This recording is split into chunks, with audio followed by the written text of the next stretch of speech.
Hello. Good afternoon दोस्तों। आज हम पढ़ेंगे राजस्थान का एकीकरण। राजस्थान का एकीकरण से तात्पर्य है कि भाई आज जो वर्तमान हमारा राजस्थान का जो नक्शा दिखता है वो नक्शा उस समय तो रियासतें थी। तो ये हमारा जो मैप है वो कैसे बना, कौन कौन सी रियासतें राजस्थान में शामिल हुई, कौन सा एरिया जो राजस्थान में शामिल नहीं हुआ। पिछले लेक्चर में हमने बात करी थी कि भाई जो प्रजामंडल के बारे में हमने बात की थी, लोकतंत्र के लिए संघर्ष के लिए हमने बात की थी, उत्तरदायी शासन की स्थापना के लिए हमने बात की थी। तो जब प्रजामंडल के आंदोलन प्रजामंडल की जो स्थापना हुई थी विभिन्न रियासतों के अंदर, हमने उनके बारे में पढ़ा।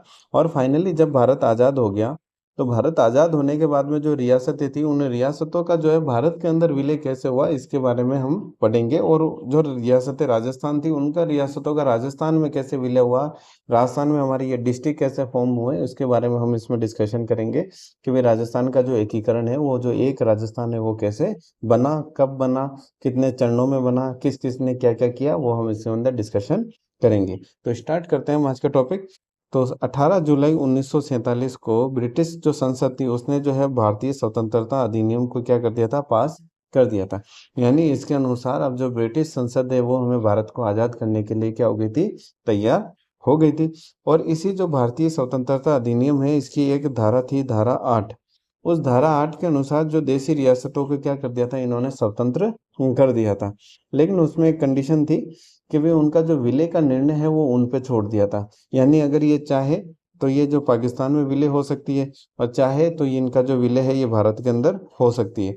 और एक तीसरी चॉइस थी इनके पास में कि भाई ये स्वतंत्र रह सकती है, लेकिन उसके स्वतंत्र किसी भी रियासत को स्वतंत्र रहने के लिए एक कंडीशन थी कि या तो उनकी जो न्यूनतम जनसंख्या हो वो 10 लाख हो, और उनके अनुमानित जो न्यूनतम वार्षिक आय हो वो 1 करोड़ से ज़्यादा होनी चाहिए। तो देशी रियासतों को 3 ऑप्शन दे दी। जो रियासत बड़ी है, स्वतंत्र रहना चाहती है, तो उनके पास में 10 लाख जनसंख्या होनी चाहिए और 1 करोड़ की आय होनी चाहिए। और बाकी जो कोई जो चाहे देशी रियासत, वो चाहे तो पाकिस्तान में विलय कर सकती है, चाहे तो भारत के अंदर विलय कर सकती है। तो आज़ादी के समय राजस्थान के अंदर उस समय थी 19 रियासतें। एग्जाम के अंदर क्वेश्चन पूछा हुआ है कि अभी आज़ादी के समय राजस्थान में कितनी रियासतें थी, तो वो थी 19 रियासतें थी, 19। और उनके अंदर उसके अलावा जो 3 ठिकाने थे, ठिकानों के नाम है लावा, कुशलगढ़ और नीमराना। और एक था हमारा केंद्र शासित प्रदेश, वो था मेरवाड़ा, अजमेर। तो इस तरह से राजस्थान के अंदर हमारा 3 पार्ट में बटा हुआ था प्रशासनिक दृष्टि से, रियासतों के अंदर, ठिकानों के अंदर और केंद्र शासित प्रदेश के अंदर। तो जब इन रियासतों का जो एकीकरण करने के लिए, रियासतों को जो भारत के अंदर मिलाने के लिए, भारत में जो वल्लभ भाई पटेल के नेतृत्व के अंदर, अध्यक्षता के अंदर जो है रियासती विभाग की स्थापना हुई थी 5 जुलाई 1947 को। तो 5 जुलाई 1947 को जो इसके रियासती विभाग के अध्यक्ष बने थे वल्लभ भाई पटेल, और उनके जो सचिव थे वो थे वीपी मेनन। और इनका जो रियासती विभाग का कार्य यही था कि भाई ये जो सारी रियासतें हैं, इन रियासतों का जो विलय है वो किसमें करना, भारत के अंदर करना, और भारत को जो है एक देश बनाना। तो भारतीय रियासतों को जो स्वतंत्र रहने की शर्त थी कि भाई न्यूनतम जनसंख्या कितनी होनी चाहिए, 10 लाख, और जो न्यूनतम उनकी वार्षिक आय होनी चाहिए 1 करोड़। तो उस समय जो इस एलिजिबिलिटी क्राइटेरिया को जो फॉलो करती, वो ऐसी कुल रियासतें थी हमारे पास में 4। तो उस समय के जो 4 बड़ी रियासतें थी, जैसे जयपुर हो गया, जोधपुर हो गया, उदयपुर हो गया और बीकानेर हो गया। तो ये 4 रियासतें ऐसी थी जो कि उस समय चाहे तो स्वतंत्र रह सकती थी, और बाकी रियासतों को तो खैर जो है कहीं ना कहीं विलय करना ही था, चाहे भारत में हो चाहे पाकिस्तान के अंदर हो। तो हम एक बार रियासत वाइज ब्यौरा देख लेते हैं इनका। तो उस समय जो जयपुर रियासत थी हमारा, उसका राजस्व था 2.80 करोड़ और उसकी जनसंख्या थी 30 लाख। इसी तरह से जो बीकानेर रियासत थी उसका राजस्व था 2.39 करोड़ और जनसंख्या थी उनकी 10.9 लाख। इसी तरह से जो जोधपुर था, जोधपुर का जो राजस्व था वो था 2.16 लाख। ये कितना, 10.9 लाख नहीं, 19.9 लाख है, ये 19.9 लाख। और जोधपुर रियासत है, उनकी जनसंख्या कितनी थी, 25 लाख। और उदयपुर जो रियासत थी उसके जो वार्षिक राजस्व था 1.30 करोड़ और उसकी जनसंख्या थी 19 लाख। तो अगर हम आय के अनुसार अगर हम रियासतों को देखें तो सर्वाधिक आय वाली रियासत थी जयपुर, फिर उससे कम बीकानेर, फिर उससे जोधपुर और फिर उदयपुर। इसी तरह अगर जनसंख्या के अनुसार देखें तो सबसे सर्वाधिक जनसंख्या वाली रियासत थी जयपुर, फिर थी हमारा जोधपुर, फिर था बीकानेर और उसके बाद था उदयपुर। और अगर क्षेत्रफल के आधार पर देखें हम रियासतों के, तो रियासतों में सबसे बड़ी रियासत थी वो थी बीकानेर, क्योंकि मरु यानी रेगिस्तानी जो पोर्शन है उसमें शामिल हो जाता था। उसके बाद था जयपुर, जोधपुर, उसके बाद था जयपुर, और सबसे जो कम क्षेत्रफल था वो था हमारा उदयपुर रियासत का। अब हम बात करते हैं कि भाई रियासतों के बारे में कुछ फैक्ट हैं जो अक्सर एग्जाम के अंदर जो है हमें पूछ लिए जाते हैं और हमें जो पता होना चाहिए। अभी तक तो हम बात कर रहे थे इन 4 रियासतों के बारे में जिनकी जनसंख्या 10 लाख से ज़्यादा थी और वार्षिक आय जो 1 करोड़ से ज़्यादा थी। अब हम बात कर रहे हैं पूरे राजस्थान के बारे में। तो राजस्थान के अंदर सबसे बड़ी रियासत थी वो तो थी बीकानेर, ऑब्वियस सी बात है। और सबसे जो छोटी रियासत थी वो थी शाहपुरा। तो एग्जाम में क्वेश्चन पूछा हुआ राजस्थान की सबसे छोटी रियासत कौन सी है? शाहपुरा। अब बात करते हैं जनसंख्या की दृष्टि से। तो जनसंख्या की दृष्टि से राजस्थान के अंदर जो सबसे बड़ी रियासत थी वो है जयपुर। ये भी हमने देख लिया 30 लाख। और जो सबसे छोटी रियासत है वो कौन सी है? फिर से शाहपुरा। तो शाहपुरा हमारी क्षेत्रफल की दृष्टि से भी राजस्थान की सबसे छोटी रियासत थी और जनसंख्या की दृष्टि से भी सबसे छोटी रियासत थी। अगर बात करें हम सबसे प्राचीन रियासत की, तो सबसे प्राचीन रियासत थी मेवाड़। सबसे नवीन रियासत जो सबसे लास्ट में अंग्रेजों ने बनाई थी वो थी झालावाड़। एकमात्र जो थी मुस्लिम रियासत वो थी अमीर खान पिंडारी वाली टोंक। और एकमात्र जो जाट रियासत थी वो थी भरतपुर धौलपुर, जो कि एकमात्र क्या जो जाट रियासत थी हमारी उस समय, तो जाट रियासत राजस्थान के अंदर दो थी, भरतपुर और धौलपुर। तो ये भी हमारे रियासतों के बारे में जो है इम्पोर्टेंट फैक्ट एग्जाम के अंदर पूछे गए। अब ये तो है कि भाई एकीकरण जब सरकार ये करेगी 7 चरणों के अंदर होगा वो तो होगा। लेकिन एकीकरण से पूर्व जब भारत आजाद नहीं हुआ था उससे पूर्व भी जो है एकीकरण से पूर्व भी संघ बनाने का जो प्रयास राजस्थान के रियासतों के राजाओं द्वारा किया गया, शक्तिशाली बनने के लिए, अपनी आय जो है बढ़ाने के लिए, ताकि इनका जो दबदबा है जो बढ़े। तो एकीकरण से पूर्व भी जो है इनकी तरफ से संघ बनाने का राजस्थान के राजाओं के द्वारा प्रयास किया गया। तो सबसे पहले राजपूताना यूनियन संघ बनाने का प्रयास किया गया मेवाड़ के जो महाराणा थे भूपाल सिंह द्वारा 25 जून 1946 को। और ये चाहते थे कि भाई जो राजपूताना है, गुजरात है और मालवा, इनके साथ में जो इसने 22 राजाओं को उदयपुर एक सम्मेलन के अंदर बुलाया कि भाई जो राजपूताना के, गुजरात के, मालवा, इन तीनों के जो है 22 राजा है कि भाई 22 राजा हम जो है एक संघ बना लेते हैं और इनको इसके लिए उदयपुर एक सम्मेलन के लिए बुलाया। और इस समय जो इनके सलाहकार थे वो थे के.एम. मुंशी। लेकिन ये जो राजपूताना जो यूनियन संघ बनाने का जो इनका प्रयास था वो क्या रहा था? असफल। यानी एक तरह से मेवाड़ ने प्रयास किया लेकिन इसके अंदर सफलता संघ बनाने में नहीं मिली। फिर दूसरा उसी तरह वागड़ संघ बनाने का प्रयास हुआ। अब वागड़ के अंदर उस समय डूंगरपुर के शासक थे लक्ष्मण सिंह। उन्होंने इसका जो प्रयास किया और उन्होंने डूंगरपुर, प्रतापगढ़ और बांसवाड़ा को जो है एक बनाने का प्रयास किया, वो भी इनका प्रयास भी क्या रहा? असफल रहा। इसी प्रकार हाड़ौती संघ बनाने का प्रयास किया था, कोटा के शासक थे भीम सिंह। उन्होंने वो कोटा, बूंदी, बारा, झालावाड़ को जो एक करना चाहते थे, लेकिन ये प्रयास भी जो उनका असफल रहा था। इसी तरह राजपूताना संघ बनाने का प्रयास किया था, जयपुर का शासक था मान सिंह ने, उन्होंने। और उस समय उनका जो दीवान थे वो थे वीटी कृष्णमाचारी। ये जब हम पॉलिटिक्स पढ़ते हैं, पॉलिटिक्स में हम जब संविधान सभा पढ़ते हैं तब भी इस बंदे का नाम आता है। तो आप अगर नहीं पता आपको तो आप इसका याद रखिए। और राजपूताना संघ का भी जो प्रयास रहा था कि भाई जो जयपुर के शासक मान सिंह द्वारा राजपूताना संघ बनाने का, वो प्रयास भी कैसा रहा? असफल रहा। तो एकीकरण से पूर्व जितने भी प्रयास हुए संघ बनाने के राजस्थान की रियासतों के राजाओं द्वारा, वो सारे के सारे क्या हुए? असफल हुए।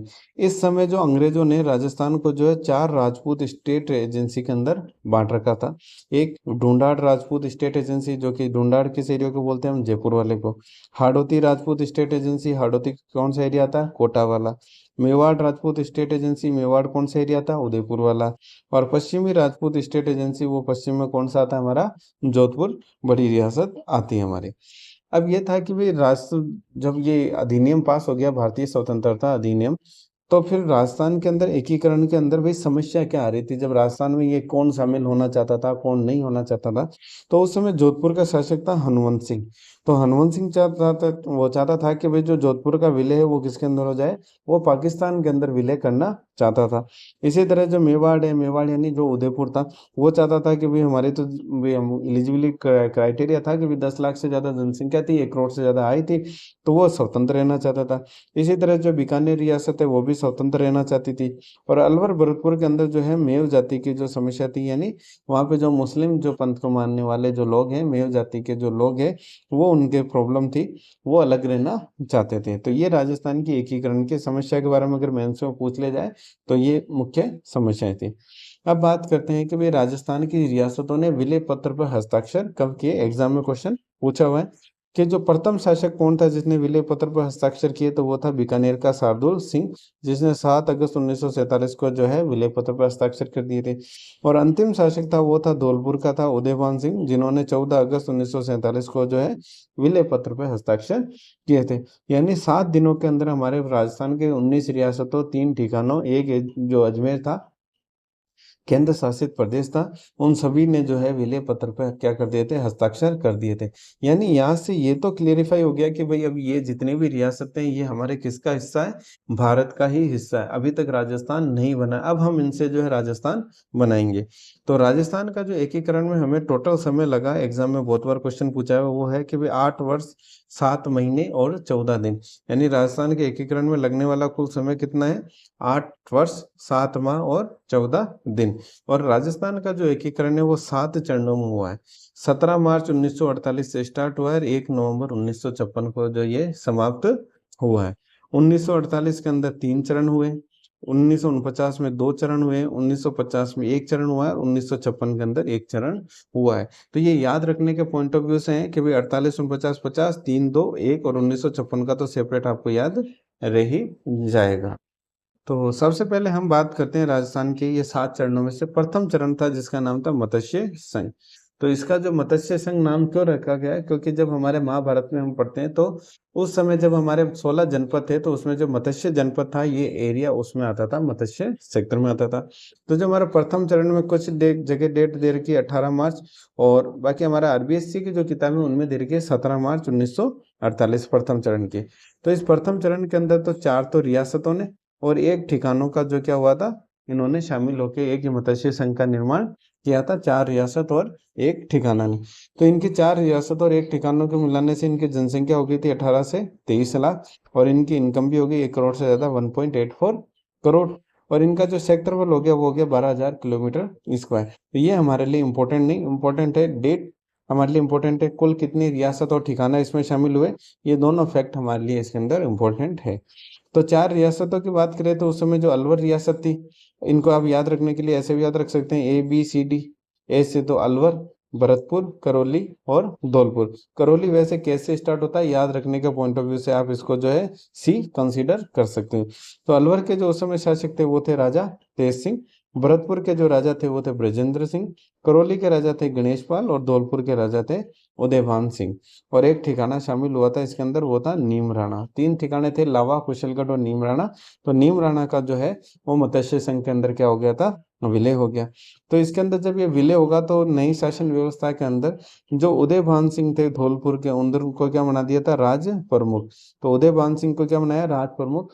जितने भी हम एकीकरण ये 7 चरण पढ़ेंगे, वो 7 चरणों के अंदर सबसे मुख्य चीज यही है कि भाई उसका एक तो उद्घाटन करता कौन था, ये क्वेश्चन हमेशा इंपॉर्टेंट होगा।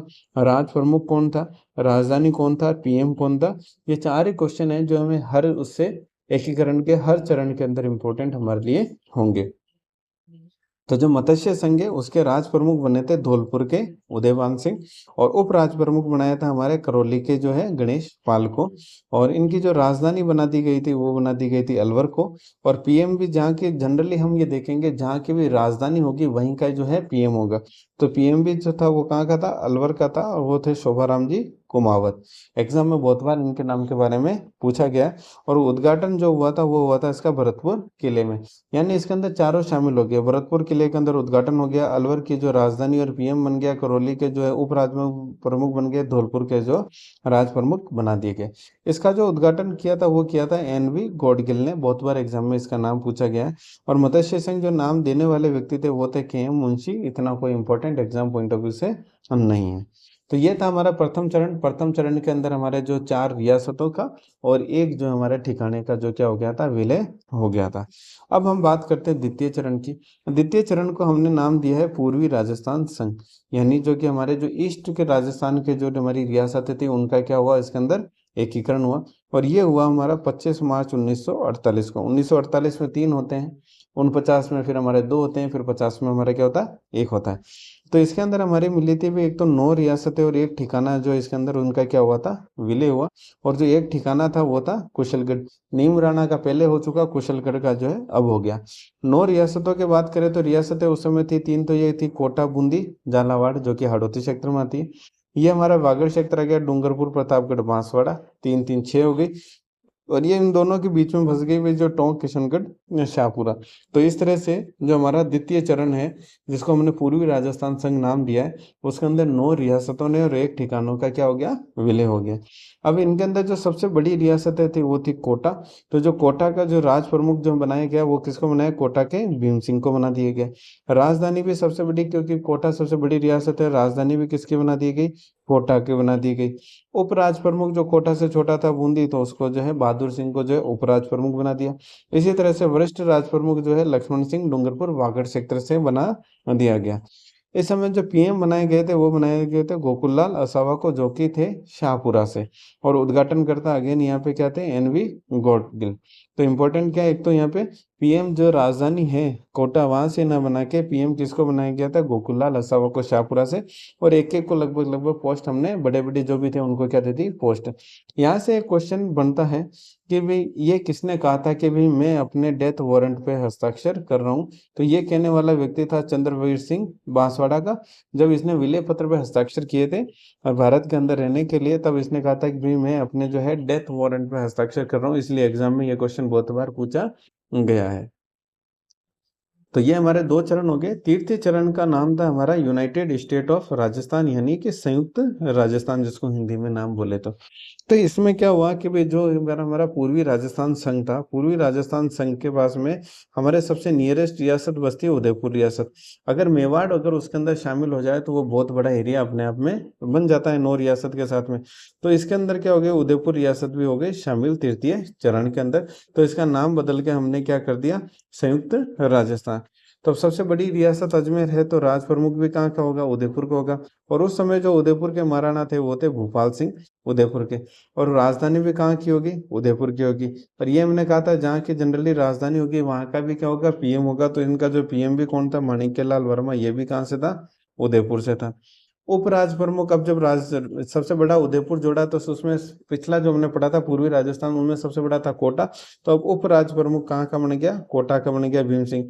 इसी तरह से वरिष्ठ राज प्रमुख फिर जो है बहादुर सिंह बन गया बूंदी का। और कनिष्ठ राज प्रमुख बना दिया लक्ष्मण सिंह को। तो एग्जाम पॉइंट ऑफ व्यू से इंपॉर्टेंट क्या है, हमारा राज प्रमुख कौन है, पीएम कौन है, कैपिटल कौन है, और उद्घाटन करता कौन है। तो इसका जो संयुक्त राजस्थान है, इसका जो उद्घाटन करने वाले व्यक्ति थे वो थे हमारे जवाहरलाल नेहरू। एग्जाम में क्वेश्चन पूछा हुआ है कि भाई जवाहरलाल नेहरू ने उद्घाटन किन किन का किया था, तो एक किया था हमारे इसका संयुक्त राजस्थान का।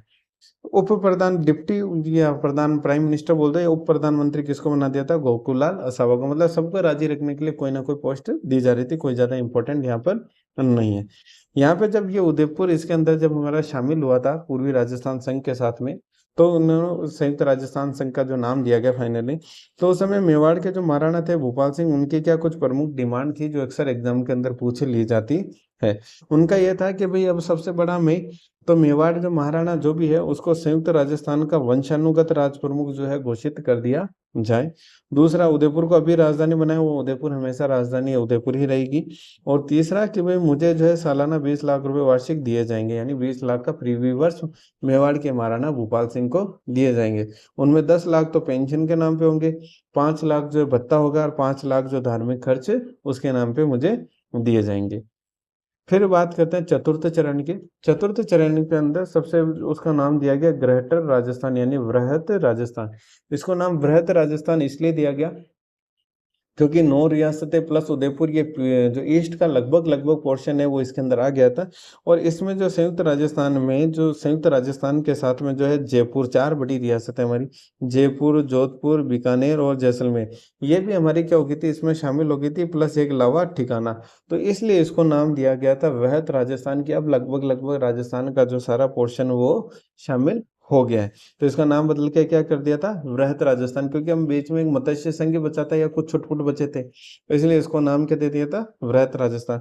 और तृतीय चतुर्थ चरण हुआ था 30 मार्च 1949 को। और अब तक जो हमारे राजस्थान दिवस जो मनाया जाता रहा वो कब मनाया जाता रहा, 30 मार्च 1949 को। नेक्स्ट ईयर देखो कब मनाया जाता है, क्योंकि सरकार कह रही है कि भाई जो हमारी तिथि के अकॉर्डिंग है जो मनाया जाए। पिछली बार तो तिथि ये सेम डेट पे आ गई थी, इसलिए तारीख ये 30 मार्च ही रखी थी। इस बार देखिए या तो कोई फैसला चेंज करती है, नहीं, ये तो हमें समय पर ही पता पड़ेगा। अब तक जो हम राजस्थान दिवस मनाते आ रहे थे वो कब मना रहे थे, 30 मार्च को। अब इसके अंदर जब जयपुर शामिल हो गया, जोधपुर शामिल हो गया, जैसलमेर शामिल हो गया, बीकानेर शामिल हो गया, तो ऑब्वियस सी बात है इनको भी कुछ मिलेगा। और जनसंख्या की दृष्टि से देखें, इनकम के अनुसार देखें हम, तो सबसे ज्यादा था हमारा, जनसंख्या 30 लाख थी उसकी, जयपुर की सबसे बड़ी रियासत, इनकम भी उसकी ज्यादा थी। तो जो सबसे ज्यादा जिसकी इनकम होगी तो वो तो क्या बनेगा, राज प्रमुख। तो राज प्रमुख तो था जयपुर से, वो थे सवाई मानसिंह, जो कि जयपुर से थे। और जो उदयपुर के हैं उनको महाराज प्रमुख की जो है उपाधि दे दी गई थी। भी महाराज प्रमुख कौन होंगे, भूपाल सिंह मेवाड़ के। अब राज प्रमुख जब जयपुर के बना दिए, उपराज प्रमुख फिर भीम सिंह कोटा को बना दिया, वरिष्ठ राज प्रमुख जो बहादुर सिंह को, और कनिष्ठ राज प्रमुख लक्ष्मण सिंह डूंगरपुर को बना दिया गया। राज प्रमुख ये थे, राजधानी जो है जयपुर को बना दिया गया। जब राजधानी जयपुर को बना दिया तो पीएम भी कहाँ का होगा, जयपुर का। और पीएम जयपुर का कौन था, Hiralal Shastri. Exam point of view से इंपॉर्टेंट है कि एकीकरण के समय जो राजस्थान का मतलब जो ये क्या कहते हैं, वृहत राजस्थान के पीएम कौन थे, हीरालाल शास्त्री। इसका जो उद्घाटन किया था वो किया था सरदार पटेल ने। इसलिए ये भी इंपॉर्टेंट है कि वृहत राजस्थान का जो उद्घाटन किसने किया था, सरदार पटेल ने। अब बात करते हैं कि भाई हमने पिछली बार बात की थी भाई उदयपुर के मेवाड़ के महाराणा ने की थी भाई मुझे 20 लाख रुपए प्रीवी पर्स मिले।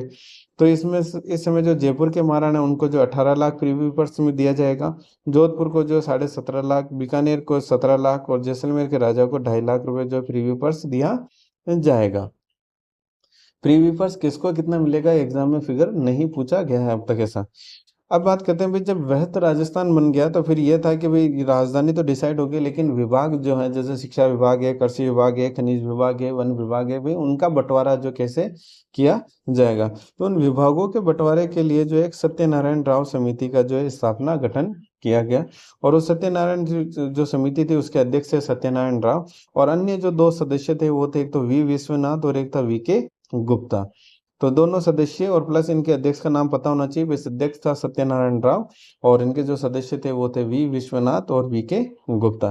तो इस समिति ने जो अपनी सिफारिशें दी थी, उनके मुख्य सिफारिशें ये थी कि वे जो राजधानी है वो तो इसको बनाया जाए जयपुर को ही, और जो हाई कोर्ट है वो शिफ्ट कर दिया जाए जोधपुर, शिक्षा विभाग को शिफ्ट कर दिया जाए बीकानेर, खनिज विभाग को शिफ्ट कर दिया जाए उदयपुर, वन विभाग दे दिया जाए कोटा को, सहकारी विभाग भी दे दिया जाए कोटा को, कृषि विभाग जो दे दिया जाए भरतपुर को।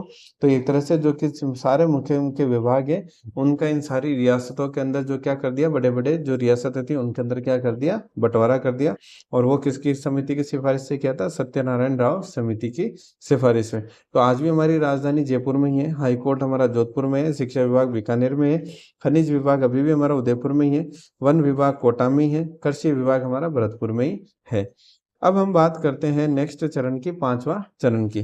पांचवा चरण हुआ 15 मई 1949 को, और इसका जो नया नाम दे दिया गया था कि भाई United state of greater Rajasthan, यानी वृहत संयुक्त राजस्थान, है ना। इसके अंदर क्या हुआ था भाई, जो ग्रेटर राजस्थान अपना था ही, उसके अंदर और क्या शामिल हो गया, मत्स्य संघ।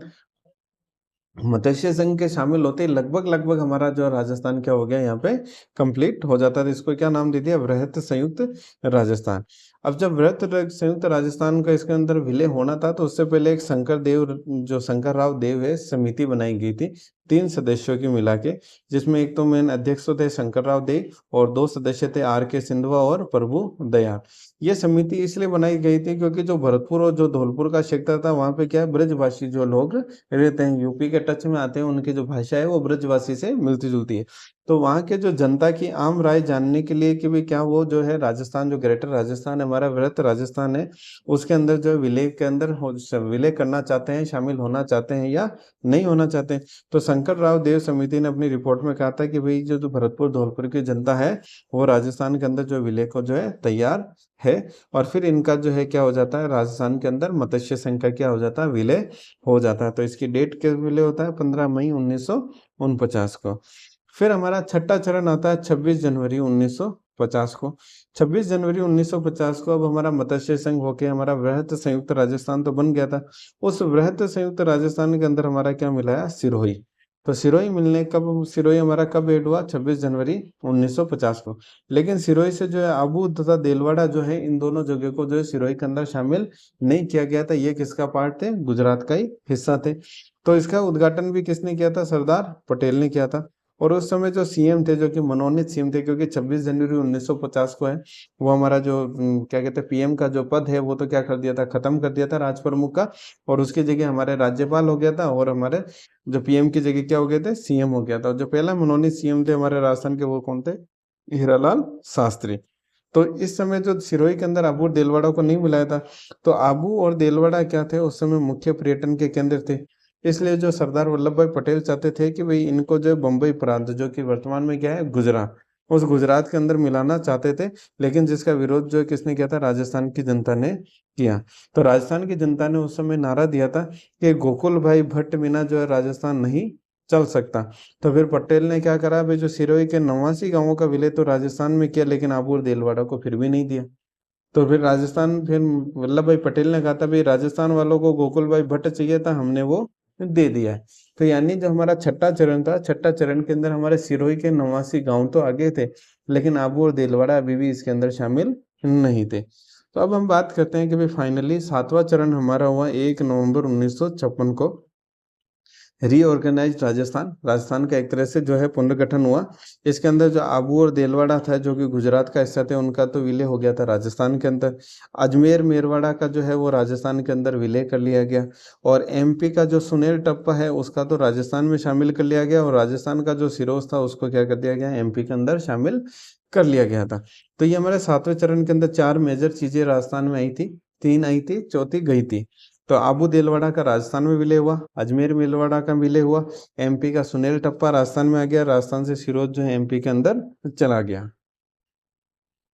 जब अजमेर का विलय नहीं हुआ था राजस्थान के अंदर, क्योंकि अजमेर राजस्थान के सेंटर में आता है, और अब तक जो है अजमेर का विलय नहीं हुआ था।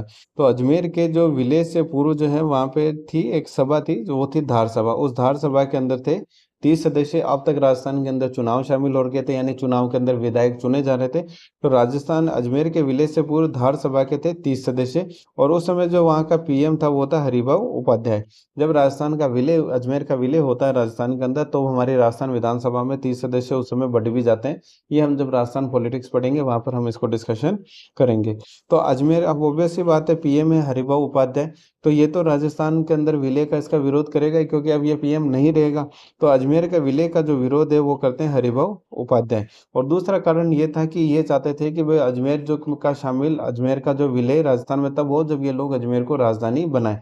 तो अजमेर और जो जयपुर के बीच में जो था वो राजधानी को लेकर भी विवाद था। तो अजमेर के विलय का विरोध किसने किया था, हरिभाऊ उपाध्याय ने विरोध किया। लेकिन इनके जो जितने भी तर्क दिए थे इन्होंने विरोध करने के, वो सारे के सारे तर्क क्या कर दिए थे, अस्वीकार कर दिए गए।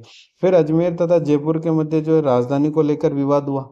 तो राजधानी को विवाद हुआ तो फिर से जो सत्यनारायण राव कमेटी का जो गठन किया गया, और उसके सदस्य भी वही थे, वी विश्वनाथन और वी के गुप्ता। इस समिति ने, जो सत्यनारायण समिति बनाई गई सेकंड टाइम, इस समिति ने सिफारिश दी थी कि भाई जो राजधानी है वो तो रखी जाए जयपुर को ही, और जो राजस्व विभाग और आरपीएससी है वो कहाँ पर शिफ्ट कर दिया जाए, अजमेर के अंदर। तो आज भी हमारा आरपीएससी कहाँ पे, अजमेर के अंदर है, और राजस्व विभाग भी कहाँ पर है, हमारा अजमेर के अंदर है। फिर जब सातवां संविधान संशोधन हुआ तो राजप्रमुख पद को तो क्या कर दिया, समाप्त कर दिया, और उसके स्थान पर संवैधानिक पद कौन सा लिया है, राज्यपाल का सृजन किया गया। तो ये राज्यपाल पद का सृजन किस संविधान संशोधन से किया गया, वो किया गया था सातवें संविधान संशोधन द्वारा। तो जब इस समय ये तो हो गया हमारा एक बार 1 नवंबर 1956 को जो राजस्थान था वो बन गया। फिर हमारा जो 26वां जिला बना था वो बना था अजमेर बना था। कब बना था ये हमने देख लिया, 1 नवंबर 1956 को। इसके बाद में हमारा जो 27वां जिला बना था वो बना था धौलपुर, वो बना हमारा 15 अप्रैल 1982 को। फिर हमारा 28वां, 29वां, 30वां, तीन नए जिले बनाए गए, 12 दौसा राजसमंद, वो बनाए थे 10 अप्रैल 1991 को। इसी तरह से हमारा जो 31वां जिला बनाया था हनुमानगढ़, वो बनाया था 12 जुलाई 1994 को। 32वां जिला बनाया था करौली 19 जुलाई को। और 33वां जिला बनाया था 26 जनवरी 2008 को। तो 33वां जिले यानी 2008 के बाद में हमारा वापस अभी जो डिस्ट्रिक्ट रीऑर्गेनाइजेशन हुआ वो हुआ था अशोक गहलोत सरकार के समय। तो 17 मार्च 2023 को हमारे मुख्यमंत्री थे अशोक गहलोत। उन्होंने 17 नए जिलों और 3 नए संभागों के निर्माण के जो है घोषणा की थी और उसकी जो आधिकारिक सूचना भी जारी कर दी थी 7 अगस्त 2023 को। और 6 अक्टूबर 2023 को जो अशोक गहलोत ने फिर 3 नए जिलों की घोषणा और कर दी, यानी 17 नए जिलों 3 नए संभागों की घोषणा तो कर दी और उसकी जो आधिकारिक सूचना भी जारी कर दी। और फिर 6 अक्टूबर को 3 नए जिलों की घोषणा कर दी, लेकिन उसके संबंध में कोई आधिकारिक अधिसूचना प्रकाशित नहीं की गई।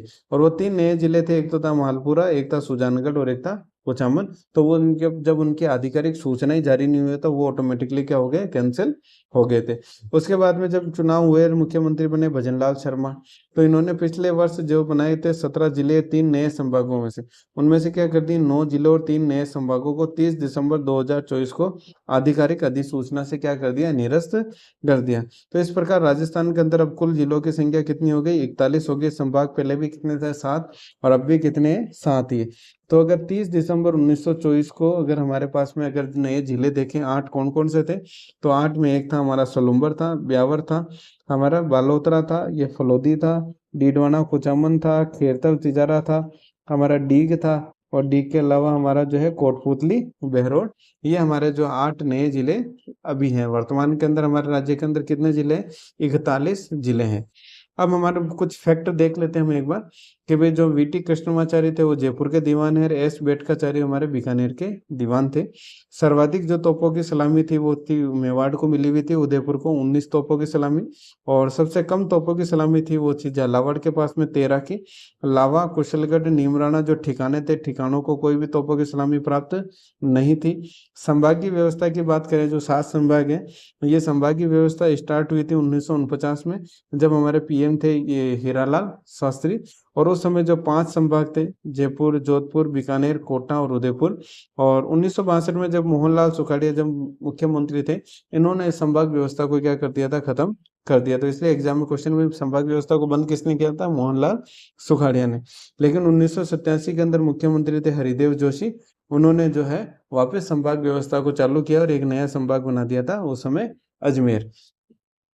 तो ये थी हमारे राजस्थान के जो एकीकरण के बारे में संपूर्ण जानकारी, जिसमें हमने नए जिलों को भी हमने शामिल किया है, कि भाई नए जिलों का जो गठन है कब किया गया और 7 चरण हमारे कैसे कैसे हुए। तो अभी अगर आपको इसमें कोई डाउट हो तो आप इसको कमेंट में मुझे मैसेज डाल सकते हैं। और आपको ये कंटेंट कैसा लगा, ये आरएस मेंस और प्री दोनों के लिए सफिशिएंट है। और वैसे पीएचडी करने का कोई पार्ट नहीं होता, लेकिन एग्जाम में इससे बाहर कुछ नहीं पूछा जाता है। अगर आप कोई क्वेश्चन करे, आपको तकलीफ आवे, तो आप मुझे जरूर इसके अंदर कमेंट में डालिएगा कि भाई जो सर आपने जो पढ़ाई है वो इनसफिशिएंट था। तो हमने जितना पढ़ाया है मोर देन सफिशिएंट है एग्जाम पॉइंट ऑफ व्यू से। अगर आपको पसंद आए लेक्चर तो प्लीज इसको लाइक, शेयर एंड सब्सक्राइब जरूर कीजिएगा। Thank you.